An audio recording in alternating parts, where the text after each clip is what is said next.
una luz de esperanza en tu vida. Esta es Radio La Gloria es de Dios. La Gloria es de Dios.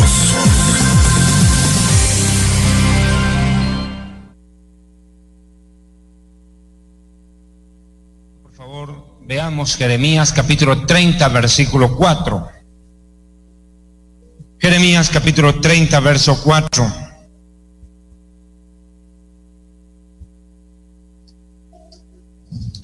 Verso 4. Sí. ¿Quiere abrirse esto? Bueno.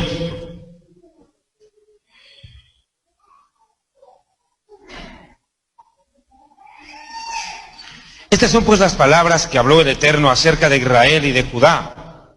¿Por qué así ha dicho el Eterno? Hemos oído voz de temblor, de espanto y no de paz. Inquirid ahora y mirad si el varón da a luz, porque he visto que todo hombre tenía las manos sobre sus lomos, como mujer que está de parto, y se han vuelto pálidos todos los rostros. ¡Ay, cuán grande es aquel día! Tanto que no hay semejante a él. Tiempo de angustia para Jacob, pero de ella será librado.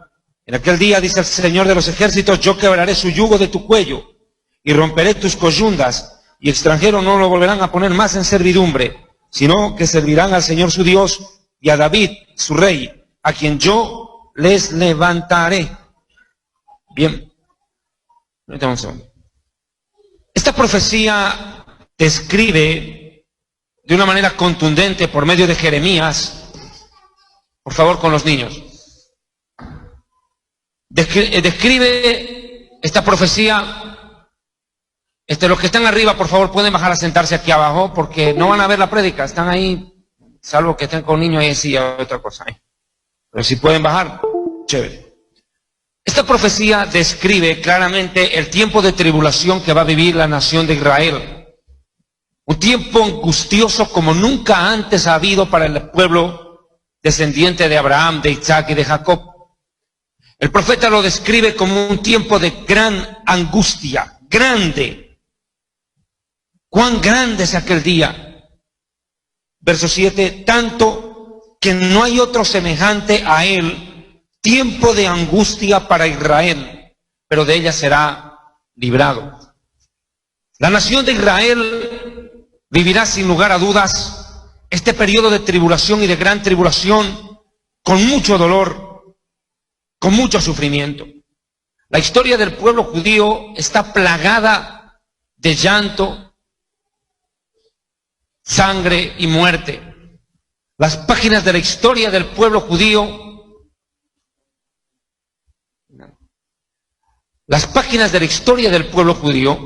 han sido escritas con letras de sangre y de muerte, de llanto, de dolor. Y esto que pensábamos quedaría en el pasado definitivamente, no es así. Desgraciadamente, el pueblo judío va a vivir momentos más terribles de los que hemos vivido ya en el pasado. Cuando uno como judío escucha hablar, o tuvimos la oportunidad de escuchar testimonios de judíos que sobrevivieron a los campos de exterminio durante la Segunda Guerra Mundial, cuando oímos eso, el corazón se hace pedazos. No podemos entender hasta dónde llegó la barbarie y la maldad humana durante la Segunda Guerra Mundial. Era tan terrible y tan grave el sufrimiento en la casa de Israel, en la nación de Israel que vivía asentada en Europa en aquellos años, que a las mujeres se les abría en vida el vientre, se les sacaba el feto y costuraban un gato vivo y lo cerraban. Les arrancaban los dientes para hacer piezas de ajedrez en vida, no esperaban que se mueran. Arrancaban la piel de los judíos para forrar muebles, y de la grasa del cuerpo hacía jabón barato.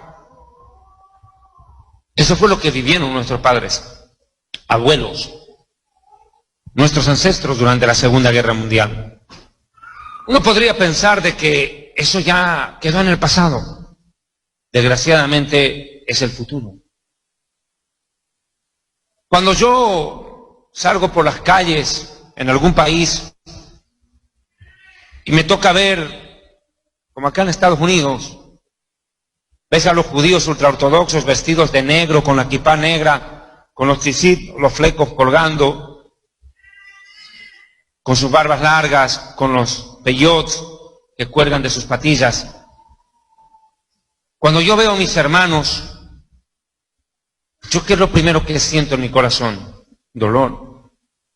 Dolor porque ellos viven pero no tienen al Mesías, aunque buscan a Dios. Y segundo, un dolor más grande todavía, porque sé que lo que van a vivir ellos y sus hijos de aquí a pocos años será lo que Jeremías describe. Una angustia como jamás antes se ha vivido en la historia humana. Ni toda la maldad de la Primera Guerra Mundial, de la Segunda Guerra Mundial o de la Inquisición, junta lo que vivieron también los judíos en los pogroms, en los guetos, como el de Varsovia en Polonia, ni toda la maldad junta de la historia, escuche bien lo que le estoy diciendo, ni toda la maldad y la barbarie junta de la historia pasada, ni junta se compara a la gravedad del futuro que se avecina. Yo quiero que usted entienda algo. El futuro de la humanidad no es gris, es negro. El futuro para la humanidad, para la especie humana, es terrorífico. Si el mundo se está descomponiendo en este momento en todos sus ámbitos, espiritual, moral, político, social, económicamente, aún religiosamente, porque en nombre de Dios los terroristas cometen los peores crímenes, en nombre de Dios decapitan, no respetan ni a sus padres, los asesinan sin misericordia. Si estamos en una debacle moral a tal grado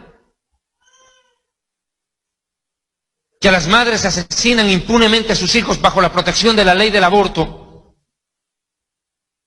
si vivimos en una sociedad que se está empezando a desmoronar, donde la familia ya no es un hombre y una mujer, ahora una, entre comillas, familia son dos mujeres o dos hombres, a eso le llaman familia.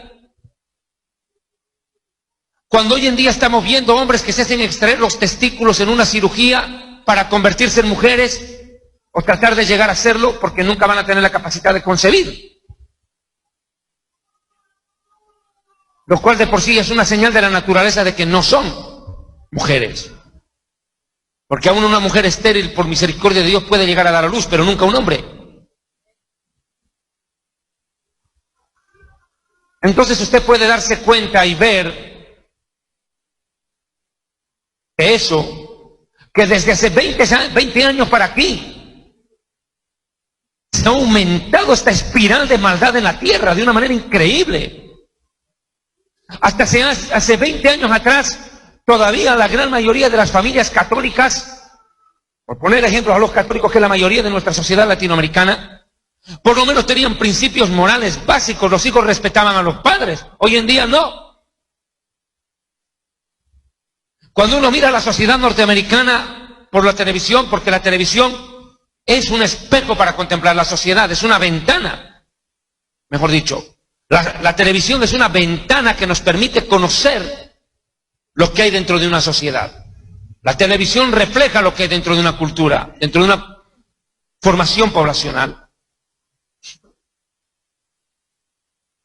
En la década de los 60, de los 70, Estados Unidos producía una serie televisiva que se veía en toda Latinoamérica. Todos creo que en algún momento lo hemos visto, a la familia Ingalls, ¿recuerda? Era el emblema de la familia americana. Ese era el prototipo de la familia evangélica.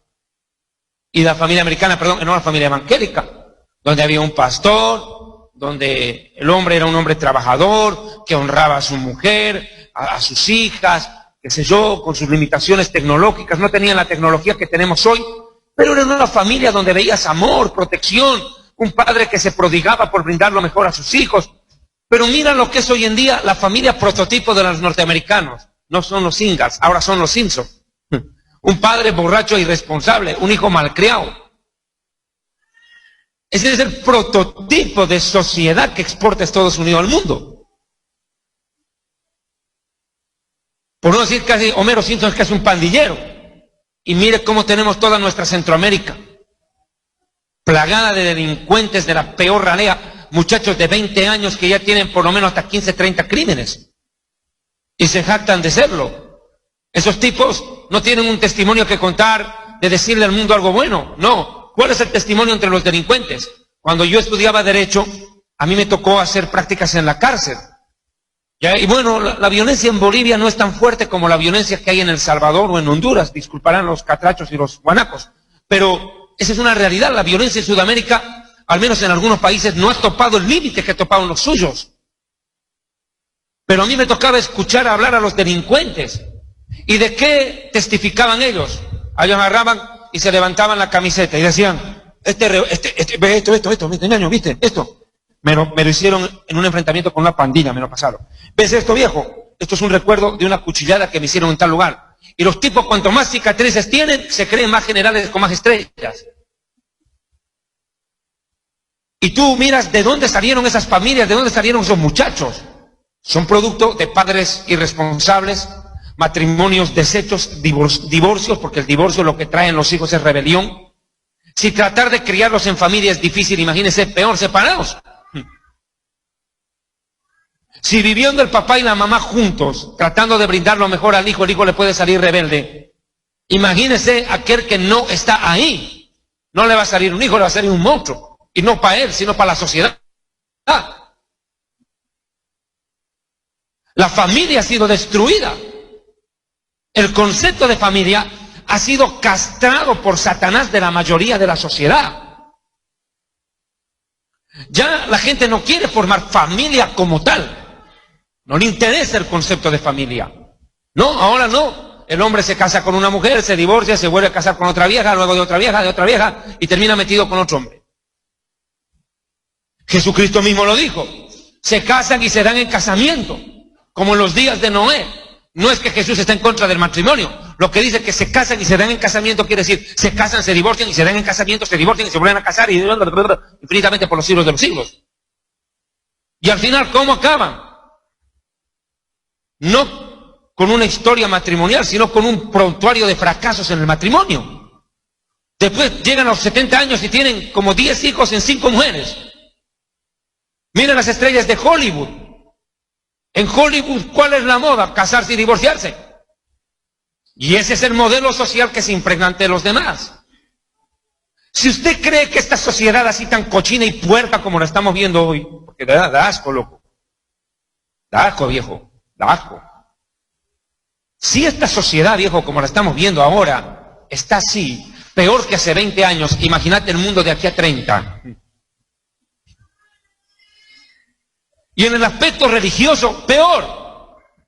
Hasta hace 20 años, bueno, 50 años atrás, tú no escuchabas esa violencia frontal del crimen basado en la religión. Habían, claro, en el Medio Oriente los judíos siempre fuimos víctimas del terrorismo palestino, obviamente. Eso es desde 1948 que se funda el Estado de Israel. Inclusive ya habían atisbos durante la década de los 70, de los 30, para las pequeñas comunidades judías que estaban asentadas en la Tierra Santa. Pero mire la brutalidad del terrorismo religioso. No solo que mueren, sino que matan y sienten placer al matar en nombre de su Dios porque creen que así llegan al cielo. Yo escribí un libro, en este momento yo no sé, no lo tengo a mano porque está todo encajonado allá afuera, no pude sacar el libro Jerusalén, la Tierra Prometida, pero hoy explico precisamente ese tema del Medio Oriente. Las razones religiosas que impulsan a un musulmán a vivir, morir y matar por su Dios. Y sentir placer al hacerlo, porque el tipo cuando degüella a una persona y le mete el cuchillo y le vuela la jeta, siente que le está haciendo un favor a Dios. ¿Me dejo entender? Están durmiendo suegras, no, ahorita van a ver que les exorcizo y les hago gritar.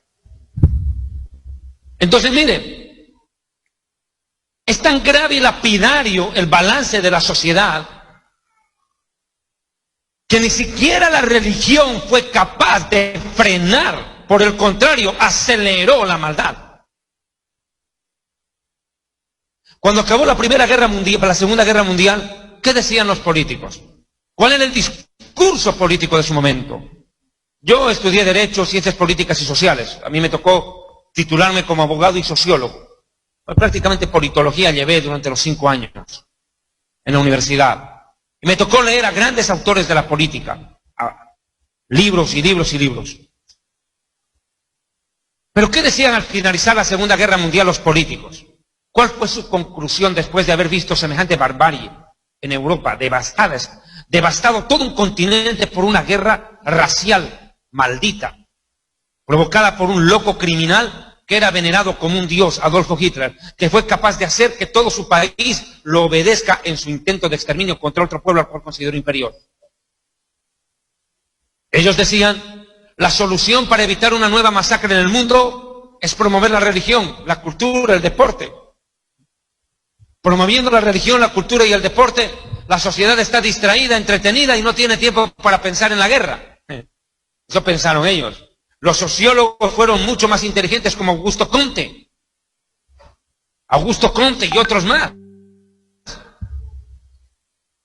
Ellos, ¿qué entendieron? Los sociólogos dijeron, no, cuidado, que la religión va a provocar una masacre. Porque el fanatismo religioso los va a llevar a unos a odiar a los otros y buscar su exterminio. Mira la religión musulmana. ¿Cómo puede usted entender que un país musulmán invada a otro país musulmán y lo ataque en nombre del Dios del cual los dos adoran? ¿Cómo es esto? Y usted mira la guerra entre sunitas y chiitas. Suníes y chiitas en Estados Unidos no pueden vivir en el mismo barrio, en este país. Imagínese allá, donde no los pueden separar, donde que se agarran y parece una pelea de perros de esos Dogweiler y no los pueden arrancar uno del otro. Y se juraron el exterminio mutuamente. Y sienten que al matar al otro, al del otro bando, que también ora a Alá, cree en el Corán y todo, le están haciendo un favor a Alá. Están matando a un infiel cuando es de su propia religión. Imagínense el destino que les espera a los demás, si entre ellos se masacran. Y estoy hablando de la religión que más se ha propagado en el mundo, el Islam, con más de 1.200 millones de seguidores y que se ha convertido en la cuna del terrorismo. Y donde hasta ahorita los políticos y los sociólogos y los diplomáticos están discutiendo una minucia, una ridiculez. ¿Cuál es la discusión? ¿La religión islámica es una religión violenta, sí o no? Ese es el tema. Permíteme, por favor, gracias. Muy amable. En mi libro yo explico en detalle todo este tema. Porque créanme que cuando yo escribí Jerusalén y la Tierra Prometida, yo quise hacer este libro no para la iglesia. El objetivo de este libro no es llegar a la iglesia, les soy sincero. Cuando yo escribo este libro, Jerusalén y la Tierra Prometida, el plan de Dios para Israel, el origen, la historia y la profecía del conflicto en el Oriente Medio, yo escribo este libro con otra visión. ¿Con cuál? De presentarle a la sociedad latinoamericana, no a la iglesia solamente, a la sociedad, cuál es la realidad del Oriente Medio. Primero demostrando que los palestinos no son los filisteos de la Biblia. Esa es una gran mentira de la historia. Los filisteos desaparecieron en el Antiguo Testamento. La muerte de Goliat fue el inicio del fin de ese imperio. El imperio minoático, que fundó 5 ciudades en el Oriente Medio. Es más, la palabra filisteo viene de la palabra aramea peleshet. Y esa palabra peleshet en arameo significa intruso, invasor, agresor. Imagínense. ¿Tú qué pueblo eres? Intruso, agresor, invasor. ¿A quién le gusta llamarse así? La pregunta es, ¿quién les dio el nombre a ese pueblo? No fueron los judíos. Fueron los cananeos. Cuando los cananeos que habitaban la tierra prometida antes que los judíos salgan de Egipto, imagínense en qué época, antes que los judíos salgan de Egipto, los cananeos que habitaban esa región, cananea, precisamente la tierra del cananeo, del eteo, ferbeseo, jebuseo y todos los feos, entonces, todos esos feos que estaban ahí metidos, usted mira Deuteronomio y nunca aparece la palabra filisteo dentro de los pueblos que habitaban esa región. Llega un tiempo en el cual estos filisteos invaden el Medio Oriente, invaden. y toman por sorpresa a los cananeos y se apropian de una parte de su territorio. Por eso de que los cananeos los llamaron en su idioma paliohebreo o arameo, Peleshet, que significa intruso, agresor e invasor. No fuimos los judíos los que les pusimos ese nombre, se lo pusieron los cananeos a ellos. Y cuando llegaron al Medio Oriente, fundaron 5 ciudades. 5 ciudades fundaron: Ashkelón, Gaza, la franja de Gaza donde murió Sansón, Ecrón, Eliad y Gad. 5 ciudades fundan en Israel. Fundan esas ciudades y se establecen en lo que hoy es Israel. Y se arma la conflagración contra ellos. El rey David luchó contra los filisteos. Muchos reyes de la Biblia estaban en encarnizadas guerras contra el pueblo filisteo. Recordará, revisa la historia de la Biblia. Pero ese pueblo filisteo desaparece cuando Sennacherib, el rey de los asirios, o Salmanasar II, como lo conoce la historia, es el mismo Sennacherib de la Biblia, deporta a las 10 tribus judías, las expulsa, las manda al exilio,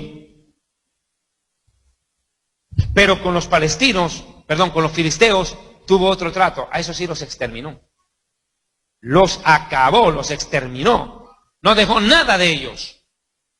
Y el pueblo filisteo desapareció. Por eso es de que la palabra filisteo no aparece en los libros como Habacuc, Sofonías, Nahum.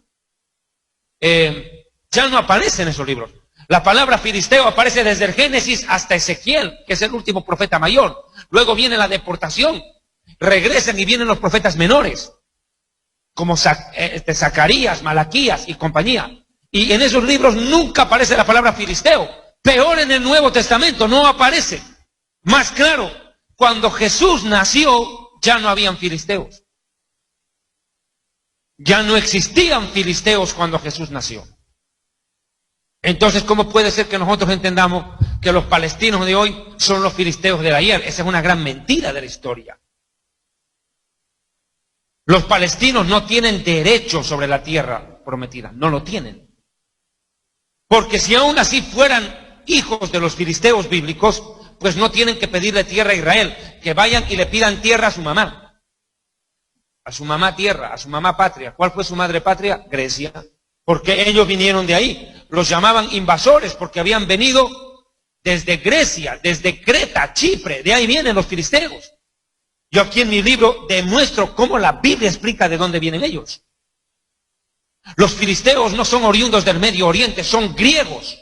¿Y sabe cómo se reconocía esa raza? Porque eran gigantes que tenían 6 dedos en cada mano y en cada pie. Así por cuando los vieron entrar, se asustaron. Estos invasores vienen, nos van a comer. ¿Y acaso no fue que David mata a un gigante de 6 dedos en cada mano? En el Medio Oriente era extraño ver un tipo así. Seres que superaban fácilmente los 3 metros de altura, dicen los historiadores. Bueno, pero a esto estoy llegando. Mire cómo hoy en día el pueblo palestino se convierte en una causa. Los de hoy son árabes de todas las naciones circunvecinas, egipcios, jordanos, sirios, libaneses, libios, hasta de Emiratos Árabes que tienen una cédula que dice palestino. ¿Listo? ¿Qué hicieron ellos? Vamos a crear un pueblo de la nada, lo vamos a llamar palestino, para que suene algo histórico y bíblico, aunque la palabra Palestina no aparece en las Escrituras ni siquiera. En la Escritura se llama tierra de Israel. No sé, Jesús nació en la tierra de Israel, no dicen Palestina. Pero ¿qué hicieron? Crearon un pueblo de la nada y ese pueblo empieza a luchar por supuestos derechos y llama la atención de la ONU con tanta gritería que hace y con tanto terrorismo que provoca. Y ahora a ese pueblo inventado de la nada le van a dar una tierra. A ver, le explico más claro. Nosotros los judíos somos un pueblo antiguo que no tenía tierra, porque Dios nos botó de nuestra tierra. Ahora estos que son un pueblo nuevo que quiere hacer creer que son antiguos, se forman como nación y quieren que se les dé territorio. Por eso la ONU quiere crear el Estado palestino, porque no hay. ¿Cuál es la lucha ahorita en el Medio Oriente? Crear el Estado palestino. ¿Por qué estoy tocando este tema? Porque si yo ahorita me pongo a hablar del Medio Oriente y no hago este contexto, usted no me va a entender ni papa bien. Estamos graves ahí. Está como si yo fuera a hacer compras a un restaurante y no sé pedirme un pollo. Imagínense. ¿Qué haría yo que no sé inglés para comer un pollo? Lo que me puede pasar. ¿O no, querubín? What do you want to eat, sir? ¿Qué más puede ser? Así me hago entender. ¿Entendió o no? Ya sabe que estoy pidiendo pollo. ¿Entendió? Ya me han dicho que es chicken. Chicken. Y si quiero repollo, red chicken. Pare de sufrir. Miren, tengo que hacerme hasta de gallina para poder comer en este país. Bueno, suegritas, paren de sufrir. Entonces, ¿qué ocurrió? Este pueblo palestino aparece y emerge de la nada. Y quieren reescribir la historia y reinventarla y darle identidad a un pueblo que nunca existió. Esa es la guerra de Israel. Reconocer a un pueblo que nunca existió. Los palestinos nunca existieron. Habían filisteos, pero ya desaparecieron. Lo cierto es que este preciso conflicto del terrorismo religioso, el caos político y diplomático del Medio Oriente, el conflicto armado desatado hoy en Siria, y todo esto va a empujar a Israel a un precipicio llamado angustia. Día de la angustia. ¿Por qué los llama día de la angustia? ¿Es que va a durar 24 horas? No. Cuando la Biblia habla del día del Señor, el día de la ira de Dios, el día de la ira de Jehová, lo llama de múltiples maneras. Está describiendo un periodo, no un día de 24 horas. Es un día determinado por Dios para empezar a juzgar a los pueblos. Y ahí, mi amigo, habrá comenzado la etapa más terrible de la historia humana. Lo peor de lo peor. Pero antes de que la tribulación y la gran tribulación comiencen, porque quiero aclarar esto, otra vez para los que no han venido ayer, para los que no han venido, lo voy a aclarar. La tribulación y la gran tribulación son un periodo de 7 años, que de acuerdo a la profecía de Daniel, en la profecía de las 70 semanas falta por cumplirse.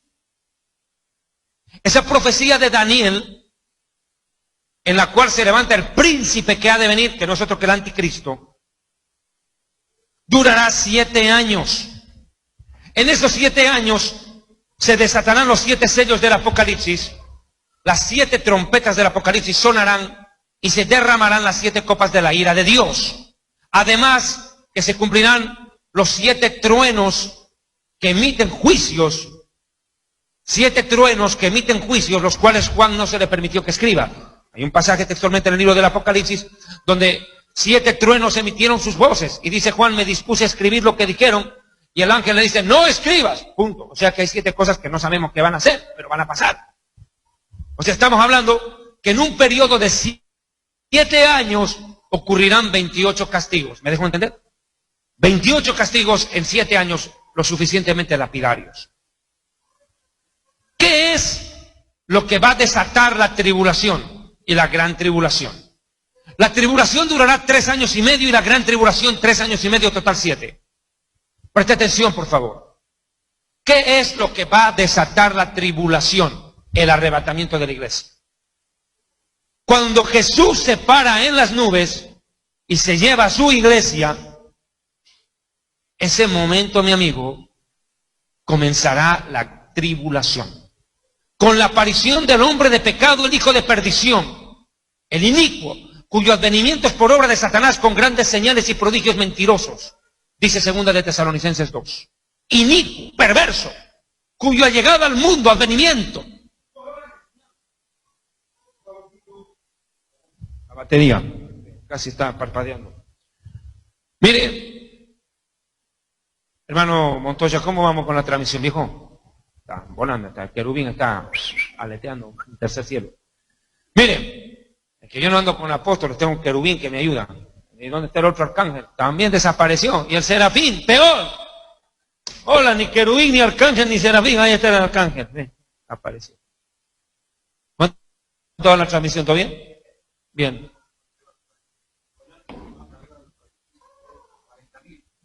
40.000 personas están escuchando la transmisión. ¿Cuántos dan gloria a Dios? ¡Qué bendición! Amén.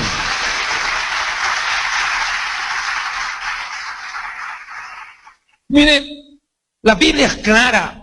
En 2 de Tesalonicenses, suegras, por favor, capítulo 2, verso 5, vean. Si no la saluda la suegrita, se ofende. ¡Ey! ¿Cuándo nos va a exorcizar? Yo tengo que saludarlas.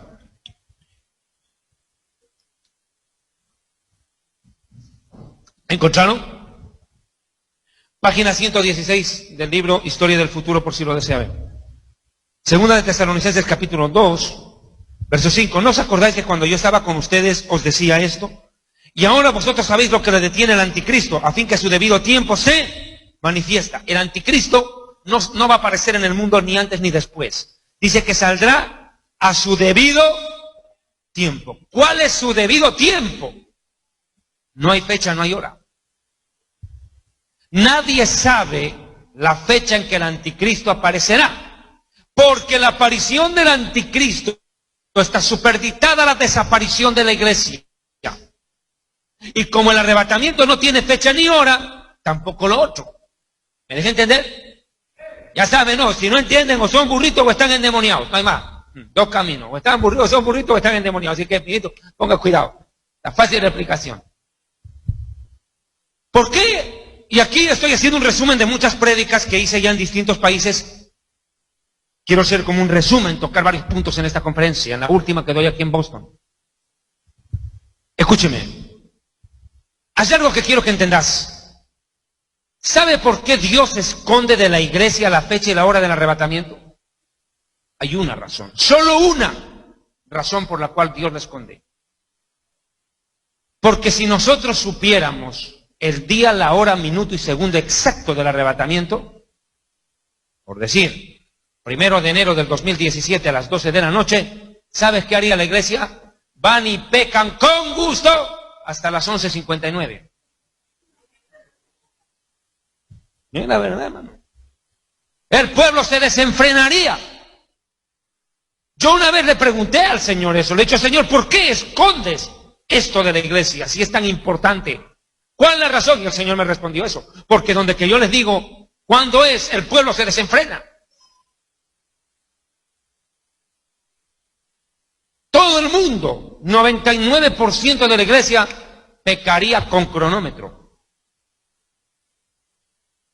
Seamos honestos, hermanos, si somos los humanos. Si sabiendo que Jesús nos puede agarrar de sorpresa en este segundo, fallamos, imagínese sabiendo exactamente la hora de su venida. Con más razón. A lo seguro. Faltan 4 meses, hermano. Peque, aproveche que le quedan 4. ¿O no? El muerto a la tumba y el vivo a la rumba, dijo el colombiano. ¿O no es así? Haría un daño a la iglesia. Sería perjudicial saberlo. Entonces, ¿qué ocurre? Por eso el anticristo aparece, emerge, se hace público en el momento en que algo lo permite. ¿Qué cosa? Que a su debido tiempo algo suceda. Verso 7, porque ya está en acción el misterio de la iniquidad. Ya el diablo está trabajando, ha puesto a trabajar toda su maquinaria. El diablo puso a trabajar toda su estantería para preparar la aparición del anticristo. Escúcheme bien lo que le voy a decir. Así como Dios, por medio de profetas, preparó el escenario perfecto y el momento exacto para que Jesús nazca, el diablo está preparándolo todo para que el anticristo aparezca. Mire cómo el diablo está trabajando a toda máquina. Le voy a poner ejemplos. Illuminatis, masones, satanistas, abortistas, homosexuales y extraterrestres. ¿Qué más quiere? todos trabajando para un mismo fin. ¿Cuál? Crear una era de paz y seguridad, un nuevo gobierno mundial, un nuevo orden mundial, una nueva era. Son frases que ustedes escuchan en la televisión todo el tiempo. Estamos esperando una nueva era, un gobierno mundial, la globalización, lo estamos usando todo el día en nuestras palabras y no nos damos cuenta que ese es el gobierno que el anticristo quiere, un gobierno globalizado políticamente. Hoy en día hay una globalización en intercomunicaciones. Usted con un botón del celular se comunica con una persona en otro país del mundo, instantáneo. Hay globalización económica, porque usted a través del dólar, del euro, de la plata y del oro puede hacer transacciones a nivel mundial. Usted, pero todavía no ha visto una globalización política con un líder político gobernando el mundo.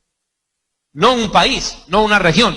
Estoy hablando de un presidente que sea presidente del mundo. Ese será el anticristo, el primer presidente del planeta. Pero ¿qué acontecimiento lo va a empujar a él al poder? Primero, pongan cuidado, la destrucción de Estados Unidos es clave para que el anticristo surja. Escuche bien lo que estoy diciendo. La destrucción de los Estados Unidos potenciará a la Unión Europea, que ahorita está en crisis. Al caer Estados Unidos, al venirse a pique su economía, con un colapso financiero provocado por los Illuminati, los masones y los grupos de poder, porque ellos son los que manejan el mundo. Escuche bien. Al caer Estados Unidos, ¿qué les queda a los demás? Potenciar Europa y no permitir que se venga abajo como ya está tambaleando. Hay que potenciar Europa. Y en ese contexto, ¡pum!, se levanta un líder en la Unión Europea. Y que va a tomar el mundo, dice, por halagos. Es decir, que va a convencer. ¿Qué es conseguir? ¿Qué es halagar? Decirle a la gente lo que quiere oír. ¿Y qué hacen los políticos? Exacto, el anticristo será un político que con halagos, dice el profeta Daniel, tomará la honra del reino. Con poder político, va a persuadir. Y todas las naciones se acolitarán detrás de él. Y tomará el control del mundo.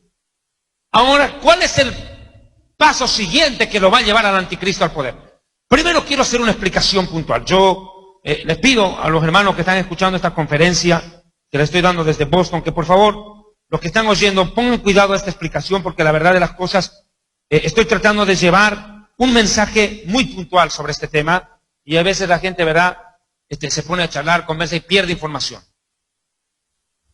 Escúcheme lo que le estoy diciendo. Ustedes van a ver que de aquí a pocas semanas, no meses, semanas, va a desatarse un conflicto internacional de gran envergadura. Algo muy fuerte se va a desatar en el mundo, en el cual van a estar involucradas las principales potencias del mundo. Un conflicto. Va a ser un conflicto que usted lo va a ver por la televisión. Y cuando usted mire ese conflicto, ponga cuidado, amiguito. Ponga cuidado. Porque nada raro sea ese el conflicto que haga suspender las elecciones en Estados Unidos. Yo no sé, y yo le voy a pedir al hermano, por favor, Jorge Montoya, que se contacte con los hermanos de Radio Guaki en Brasil y que graben esta prédica, porque desgraciadamente, bueno, son pocas personas que me van a permitir tener la grabación de lo que estoy diciendo. Pero yo le voy a decir de una manera muy clara. Rusia, China y Estados Unidos se van a ver envueltos en un conflicto los tres al mismo tiempo. Hasta dónde llegue no lo sabemos.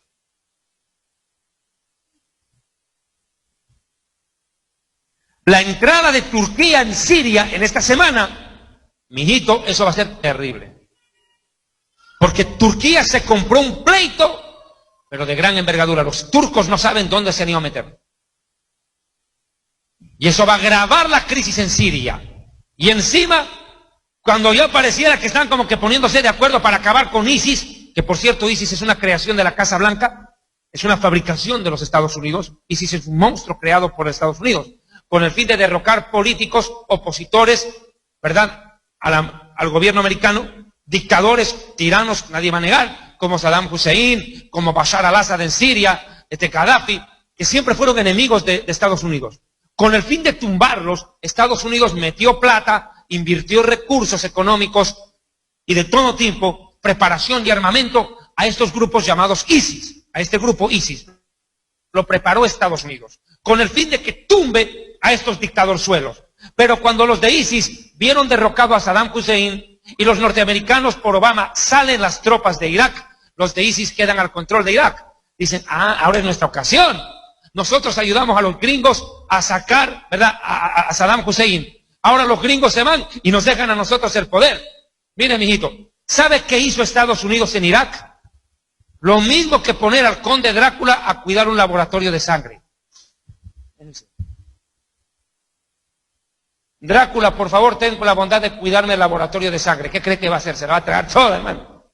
Es como pedirle al ratón que cuide el queso y no se lo coma.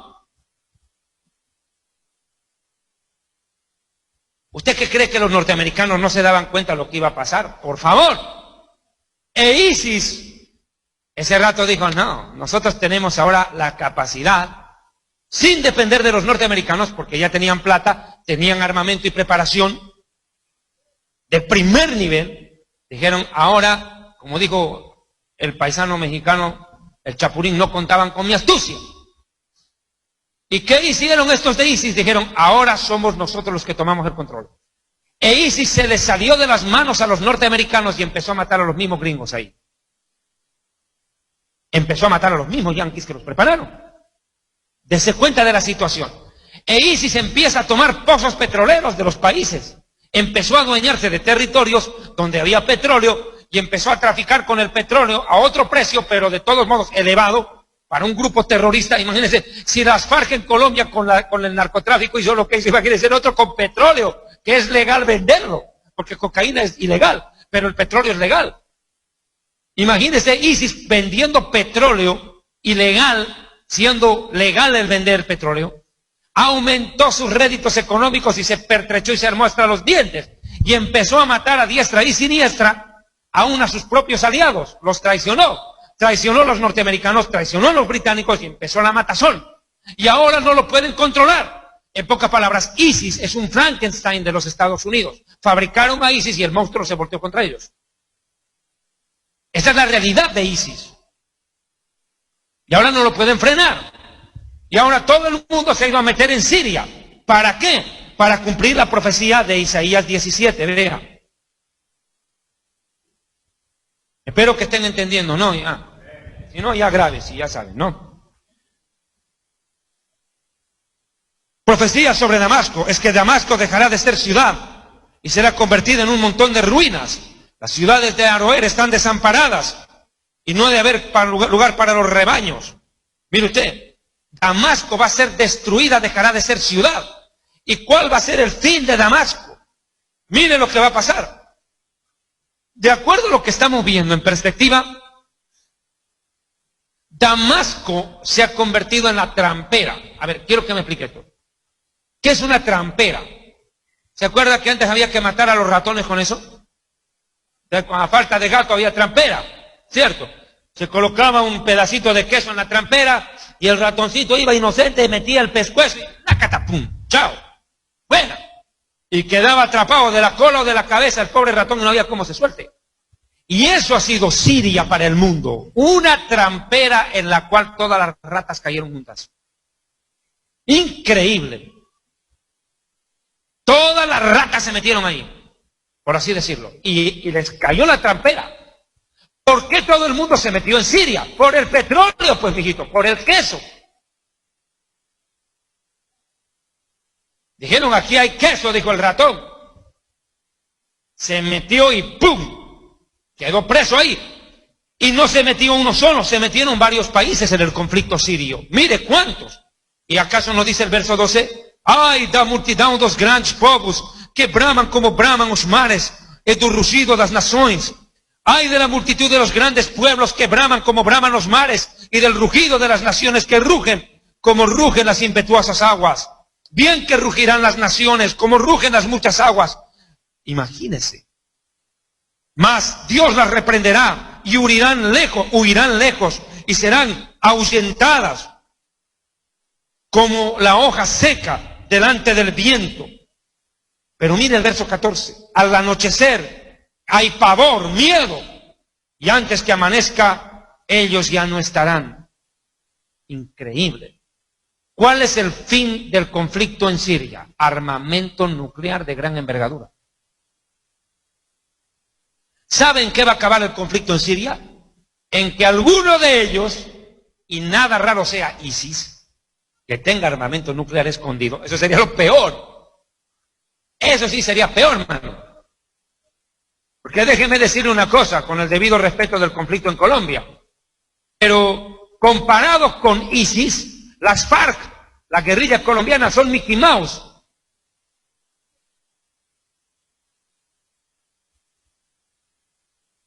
Son Mickey Mouse.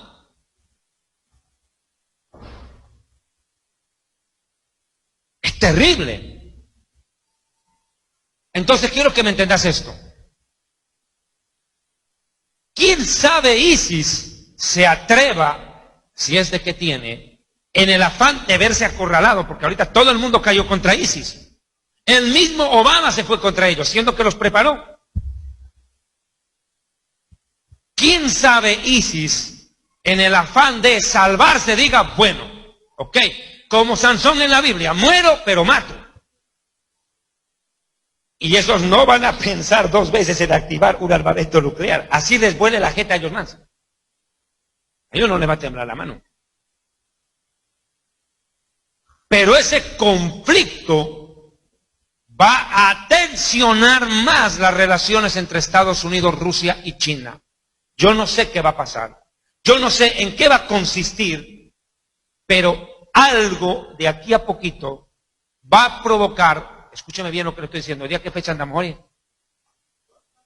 4 de septiembre. Hoy 4 de septiembre se los estoy diciendo en Boston.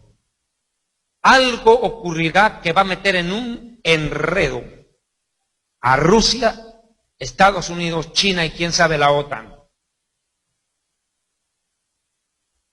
Y eso va a ser grave. El final, eso no se sabe en qué va a acabar. Usted sabe cómo comienzan los conflictos, usted no sabe cómo van a terminar. Yo no sé qué consiste el tema, pero no puede ser casual que Alemania haya dicho ahorita que almacenen alimentos para 10 días. A todos sus habitantes les dijo, almacenen para 10 días comida, a todo el país. Y los alemanes ahorita han entrado en pánico, porque nunca desde la Segunda Guerra Mundial un gobierno les dice, almacenen comida, almacenen agua. Inglaterra ha hecho lo mismo, Francia ya lo ha dicho esta semana. ¿Qué saben ellos que va a pasar? Putin dijo, tomen recaudos, dijo, porque el conflicto por los misiles de la OTAN, que es otro problema ajeno a este que les estoy mencionando, también está poniendo una amenaza, porque Rusia le ha dicho a los norteamericanos, dejen de acercarse y de apuntarme con misiles, porque yo también tengo con qué dar. Y lo que más teme el mundo es un conflicto armado entre Rusia y Estados Unidos. Porque Rusia tiene armamento nuclear suficiente para hacer pedazos a Estados Unidos. Como lo tiene China o como lo tiene el enfermo mental, troglodita, perverso, bruto animal, presidente de Corea del Norte. Ese tipo es un bruto, un animal completo. ¿Sabía usted que el presidente de Corea del Norte es el presidente más joven del mundo? No tiene ni 20 años de edad el mocoso. Y según sus biógrafos, porque lo poco que se sabe de Corea del Norte es tan hermético lo que pasa en ese país. Esta semana mandó a matar a su tío, que era viceministro de no sé qué vaina. Lo mandó a fusilar. Hace poco mandó a matar al anterior tío, a otro tío. Es un loco. Agarró y lo tiró vivo a una jaula de jaguares hambrientos que no habían comido en 2 semanas. Así lo mandó a matar a su propio tío, al hermano de su padre. Terrible es ese loco. Y déjeme decirle que Corea del Norte no es ningún boco de pavo. Porque Corea del Norte en esta semana ha estado tirando misiles al espacio. Esta semana, sin ir muy lejos, lanzó un misil desde el mar. Y las Naciones Unidas, ¿qué le han dicho a Corea del Norte? Vamos a aumentar las sanciones. ¿Y sabe qué les dice el de Corea del Norte? Se le ríe en la cara a la ONU. Y Corea del Norte tiene el apoyo de Irán y tiene el apoyo de Rusia. Y tiene, miren qué posición está. Y ojo, que Corea del Norte tiene armamento nuclear desarrollado. Y tiene misiles que pueden llegar a Estados Unidos. ¿Y sabía usted cuál es la máxima ocupación que hace ese presidente de Corea del Norte? ¿Saben qué dicen los historiadores o los biógrafos de este hombre o la gente que está investigando lo que está tratando de averiguar lo poco que se sabe de Corea del Norte? ¿Sabe cuál es su máxima ocupación de este presidente? Jugar Nintendo. 16 horas al día juegan Nintendo. Es un pelado que no tiene 21 años. Y el tipo cree que apretando un botón y lanzando una ojiva será el rey del mundo. Se siente un héroe. Siente que tiene el mundo en sus manos. Con semejante loco, enfermo mental, Estados Unidos está jugando.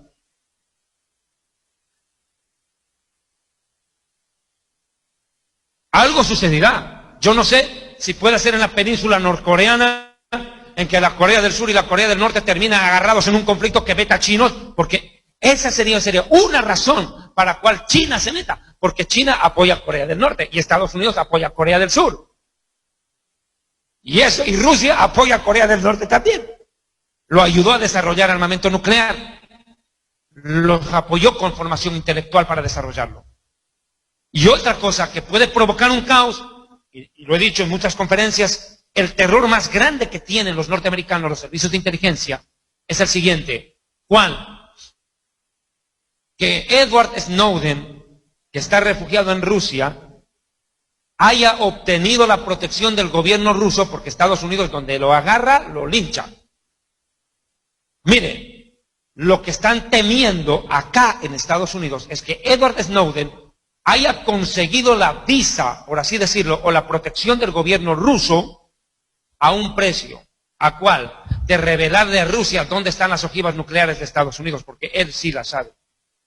Y eso sí es peligroso. Porque Rusia podría hacer lo mismo que hicieron los musulmanes el 11 de septiembre. Usar los mismos aviones de los norteamericanos para cometer el ataque. Usar las mismas bombas aquí para acabar con Estados Unidos. Estas especulaciones, digo bien, especulaciones, no son mías. Son lo que está en la prensa, lo que la prensa ha publicado.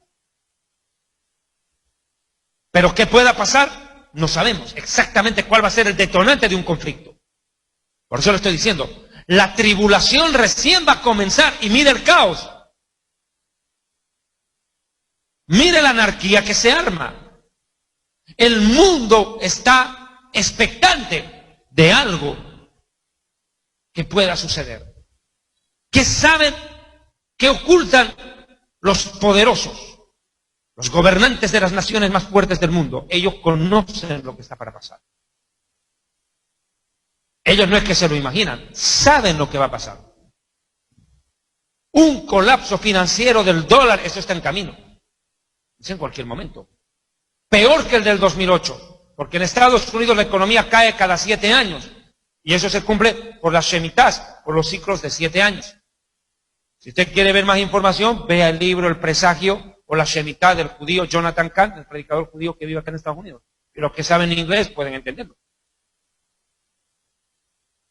Yo también prediqué de ese tema, porque como judío pues lo entiendo perfectamente de lo que está hablando él. La prédica se llama Septiembre 2015 y la Agenda de Dios. En esa prédica yo expliqué este tópico de la Shemitá.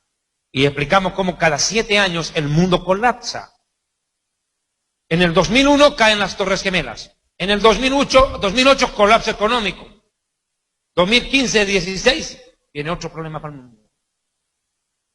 ¿Qué es lo que viene?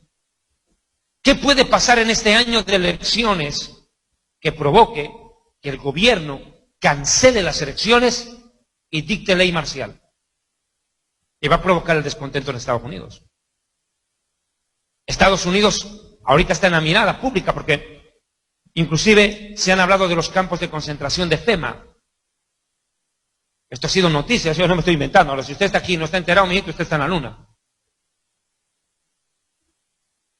Ataúdes transportados a lo largo de las carreteras de Estados Unidos que almacenan hasta 4 cadáveres en uno y están siendo apilados. La pregunta es ¿para qué? ¿Qué es lo que va a pasar en Estados Unidos que va a provocar tanta mortandad que tengan que meter cadáveres, pero como sea. Bueno,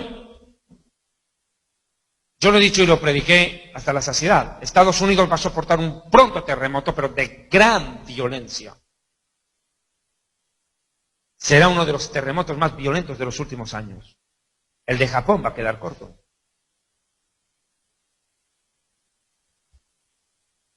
Y todos entienden que ese terremoto va a ser en California. La falla geológica que recorre ese territorio es lo suficientemente poderosa para provocar un caos. Los científicos tienen monitoreado la falla. Y lo que pasó ayer, los que vieron las noticias, lo que pasó ayer es una advertencia muy seria. Porque ayer tembló el centro y la parte oeste de Estados Unidos de una manera como no ha temblado en mucho tiempo. Alcanzó los 5.8, ¿no? 5.8 creo que alcanzó ayer. 5.8 cuando lo común es 3. Algo grave sacudirá esta nación. Tal vez eso sea, o el conflicto que pueda venir con Rusia y China, algo podría ser utilizado en las próximas semanas como poderosa y justificable razón para la cancelación de las elecciones y permitir que el presidente Obama continúe en el ejercicio del poder por tiempo indefinido. Yo lo he predicado abiertamente, lo he dicho en todas mis conferencias en Latinoamérica, en las últimas. Lo prediqué en Brasil, lo prediqué en Perú, lo prediqué en Colombia, esto lo mencioné en México recién, que muy probablemente no van a haber elecciones en Estados Unidos. Y la razón será tan poderosa que la gente no le va a poder reclamar al presidente ¿por qué te quedas? Porque simplemente el país no va a estar pensando en ir a votar, el país va a estar pensando en sobrevivir. Escuche bien lo que le estoy hablando. La gente no va a estar preocupada por quién votar, la gente va a estar preocupada por qué comer en Estados Unidos de aquí a poquito. Yo sé que estas palabras resuenan, pegan y duro. A mí el Señor Jesucristo fue claro cuando me dijo, sobre Estados Unidos pende no una espada de oro ni de plata, sino que pende una espada de fuego que traigo contra esta nación. Fue muy claro, y me dijo, ve y predícales. Me abrió puertas para venir a predicar a Estados Unidos, como lo he dicho, casi contra mi propia voluntad. Y créame, hermano, yo no sé ya ni cuántas ciudades he recorrido en Estados Unidos en esta gira, que apenas creo que son menos de un mes. Y ya me ha tocado recorrer, hermano, mire, con decirle que yo he llegado a ciudades, he predicado 3 días y no he conocido nada. El otro día un amigo me dice, oye, ¿por qué no mandas fotos de dónde estás? Porque no tengo tiempo ni de salir a tomármelas, viejo. Llego a una ciudad, me bajo del avión, voy a predicar, termina la prédica, duerme en el hotel y al día siguiente de la mañana corra al aeropuerto, tome otro avión y vaya para allá. Y yo le he dicho al Señor, ¿por qué así?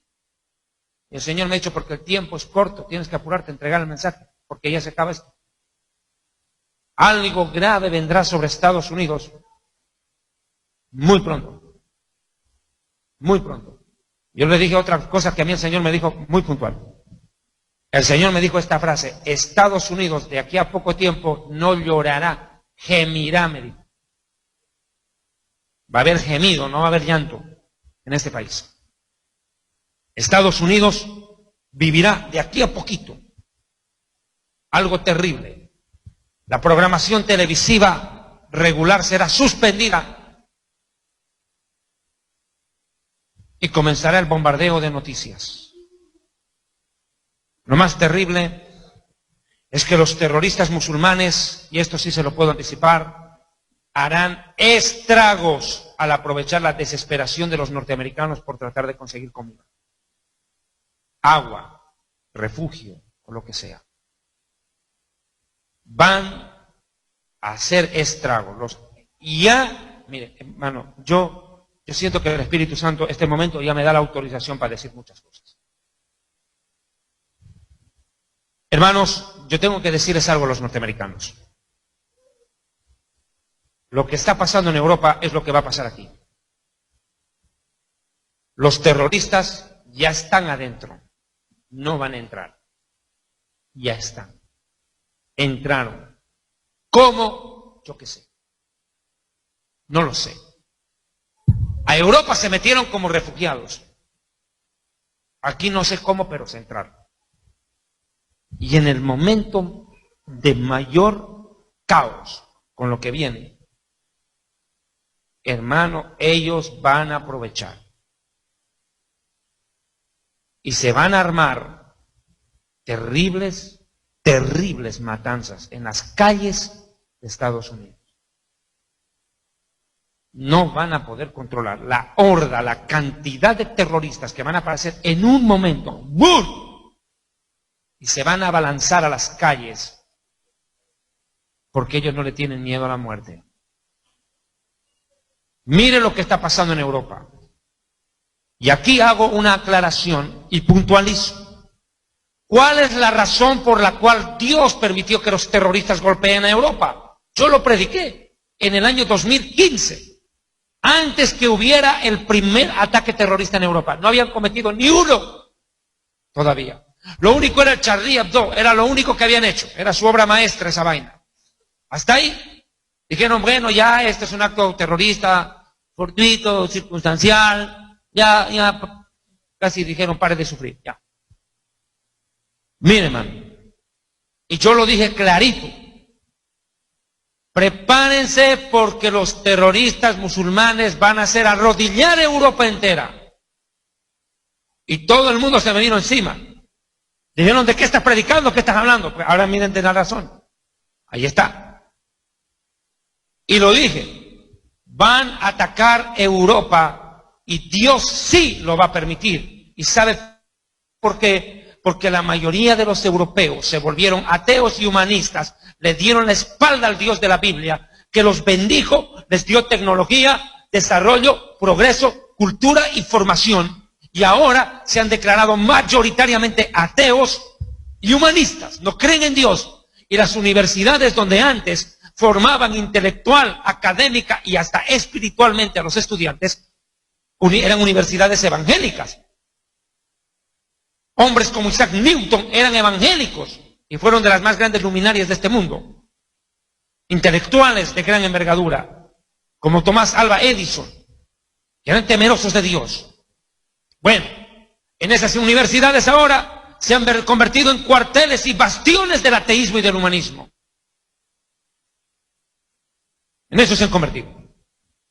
Pues bien, como ese continente donde surgió la Reforma Protestante, donde por primera vez la gloriosa, santa, eterna y bendita Biblia fue impresa por primera vez en la imprenta, y desde allí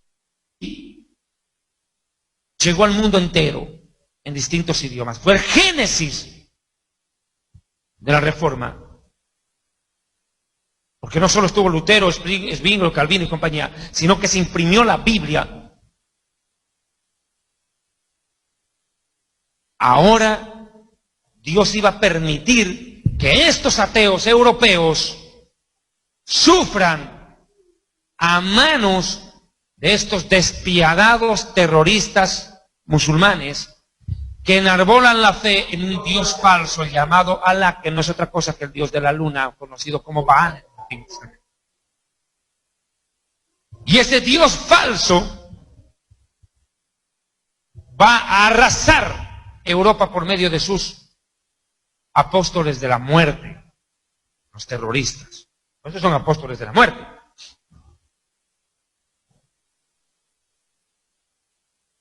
¿Y esto sabe para qué? Para que los europeos, a ver si reaccionan, y con todo su poder, su economía y sus ejércitos, que son poderosos, porque los europeos tienen ejércitos muy poderosos, no pueden frenar el terrorismo. Esto los va a llevar a una conclusión de que necesitan del Dios verdadero para acabar con esta masacre. ¿Me entendieron? Vale, vale. Si no, exorcismo. Ahora escuche. Pues bien, 1, 2, 3, la misma medicina se la va a aplicar Dios a Estados Unidos. La misma vacuna en doble dosis, porque el 11 de septiembre ya pasó y ni así reaccionaron. Dios permitió que los terroristas hagan lo que les dio la gana aquí. Ya estaban aquí y se activaron. ¿Y cuál fue el resultado? ¿Arrepentimiento? No, remordimiento hubo en este país. Remordimiento no es lo mismo que el arrepentimiento. Judas, por remordimiento, devolvió la plata y se ahorcó. Pero si se hubiera arrepentido, hubiera perdido perdón a Dios, hubiera sentido la paz de Dios y no tenía por qué suicidarse. Porque el que se suicida lo hace porque no tiene paz en su corazón. ¿Y por qué no tiene paz? Porque no recibe el perdón de Dios. ¿Entendieron? Pero una cosa es el arrepentimiento, diferente a la del remordimiento. Como quiera que sea, Estados Unidos desde el año 2001 le pegó una acelerada impresionante al pecado.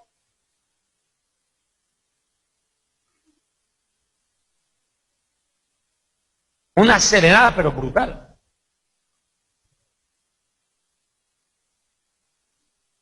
La nación, y más aún en estos últimos años, le ha tocado vivir tristemente la legalización del aborto y de la homosexualidad. Hermano, estas cosas pasan factura. Lo cierto es que Estados Unidos, de acuerdo a las profecías de la Biblia, va a vivir algo grave en breve. La caída de los Estados Unidos es bíblica. Hermanos, yo quiero que me entiendan algo. Cuando uno estudia las profecías de Daniel, puede ver, por ejemplo, la estatua de Nabucodonosor, cuando Daniel interpreta el sueño de ese rey babilonio. Le dice: oh rey, tú eres esa cabeza de oro. Pronto terminará tu imperio y en tu lugar se levantará los pechos de plata y los brazos de plata. Un nuevo imperio, poderoso también. Claro, los medo-persas. Y luego de ese imperio se levantará otro. Bronce, hasta el vientre. El imperio griego. Y posteriormente se levantará otro imperio que serán pies de hierro. Y 2 pies sostienen la estatua. 2 piernas, perdón, que es el imperio romano de Oriente y el romano de Occidente. Uno con capital Roma y el otro con capital Constantinopla, la actual Estambul en Turquía. Bueno, ¿qué le demuestra? Yo aquí explico en mi libro Historia del Futuro estas profecías de Daniel como la historia, y escúchenme bien, por favor, escúchenme. La historia es el mejor comprobante de la profecía bíblica. Escuchen bien lo que le estoy diciendo. ¿Sabe por qué cómo usted puede comprobar la veracidad de la Biblia? Revise las profecías cumplidas y verá que la Biblia es verdad. Y peor, más aún, mejor dicho, no peor, más aún, mejor dicho, así se dice, más aún, si las profecías del pasado ya se han cumplido, imagínese las que están por venir, que son peores. Esas sí van a cumplirse. Mire, el comprobante de la profecía es la historia. Porque ocurrió en la historia tal cual Daniel lo profetizó. Esos imperios en la historia aparecieron. ¿Quién puede negar la existencia del imperio babilonio? ¿Acaso cuando estabas en colegio no estudiaste eso? ¿Los jardines colgantes de Babilonia? ¿Quién puede negar la existencia del imperio medo-persa? El imperio griego con su filosofía y su mitología, o el imperio romano con el derecho romano. ¿Quién puede negar su existencia y su orden cronológico de aparición, tal como Daniel lo había predicho 2500 años antes? Pues bien, yo le hago una pregunta. ¿Usted cree que un imperio, por favor escuche bien lo que le estoy diciendo, no se distraiga, ¿usted cree que un imperio tan poderoso como los Estados Unidos va a pasar de la noche a la mañana sin que la Biblia lo diga? A ver, analice solo esa pregunta, se la voy a volver a pautar. ¿Usted cree que un imperio tan poderoso como los Estados Unidos va a pasar de la noche a la mañana sin que la Biblia lo diga? ¿Será Dios tan irresponsable? Más aún sabiendo que en este país los dos pueblos de Dios están asentados mayoritariamente, judíos y evangélicos. Porque esto no es tierra budista. Esto no es hinduista, este país. Aquí está asentada la segunda comunidad judía más grande del mundo, que en su momento fue la primera. Y aquí está la iglesia evangélica, por apóstata que sea, pero más antigua, más sólida.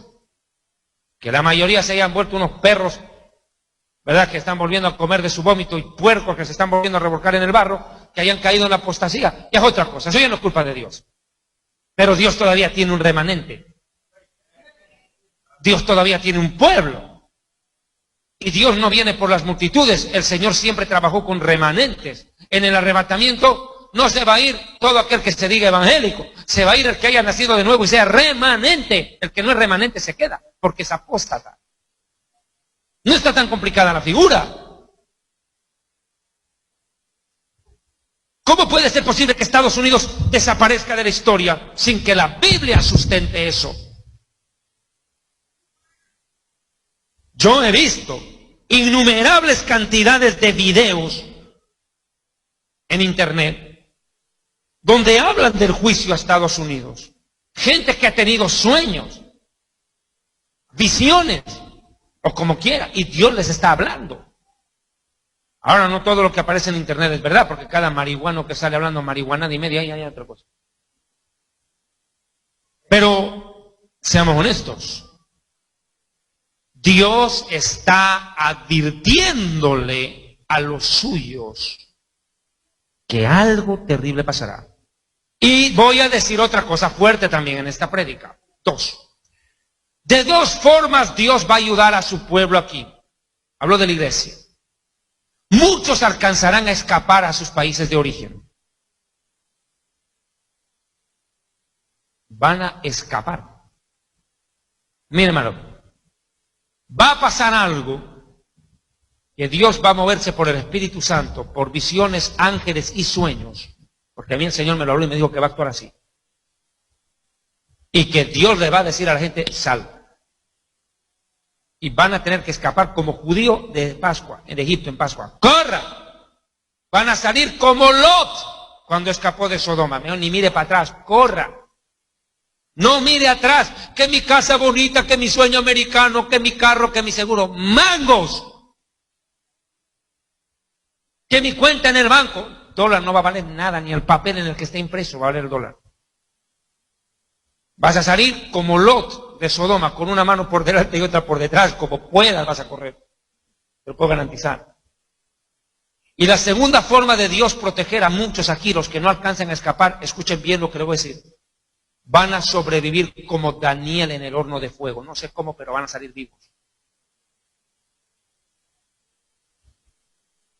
Va a ser tan grave la devastación en este país que los que alcancen a sobrevivir no van a entender ni cómo han sobrevivido. Verán tumbadas las casas aquí, las casas allá, las casas allá, las casas allá, y su casa va a estar en pie. Y van a decir, solo Dios me pudo guardar. Exacto. Exacto. Pero les advierto, para ese tiempo que está cercano, tienen que estar preparados, porque no va a haber ni comida.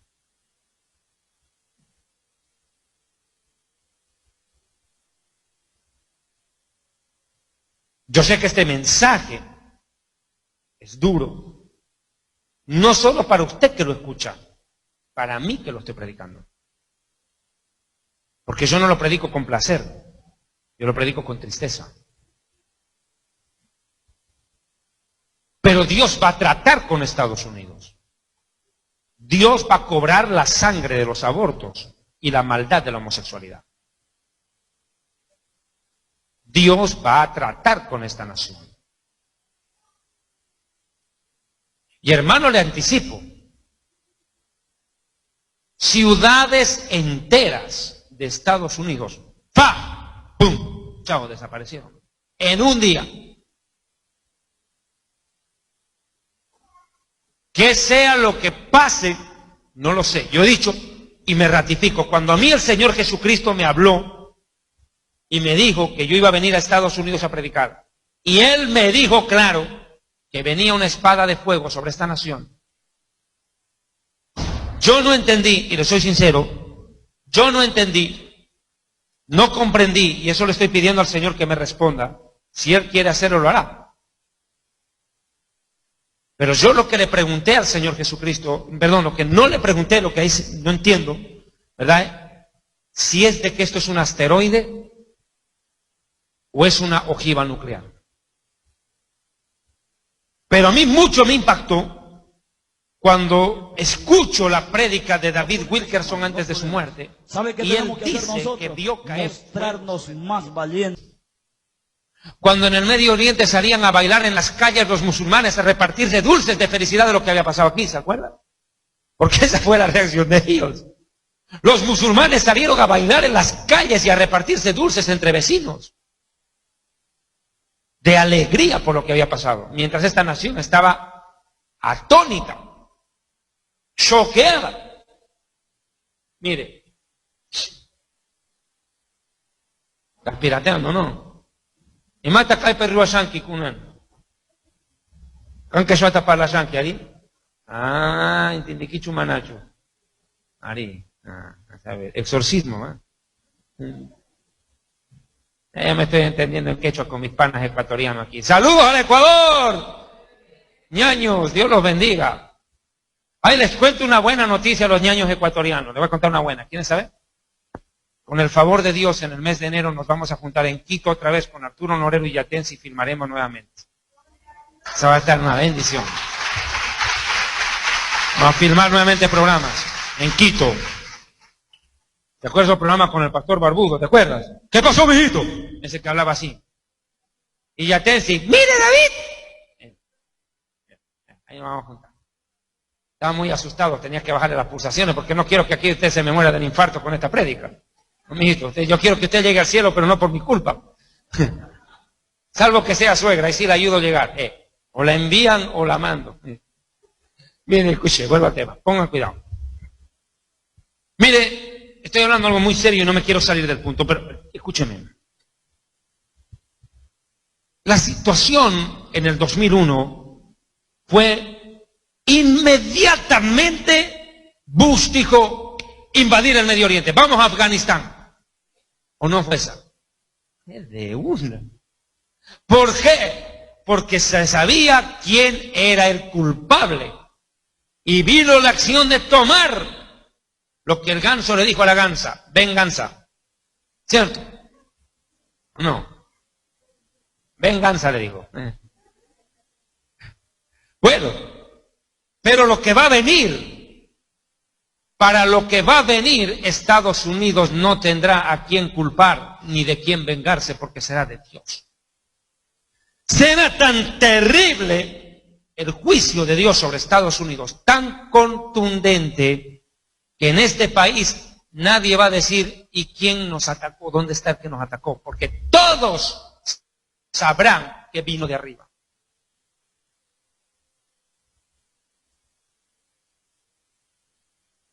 Que fue juicio directo de Dios, usando la naturaleza. Ahí no van a decir que fueron los musulmanes, que fueron los de Al Qaeda, los de ISIS, no. Que esos van a sacar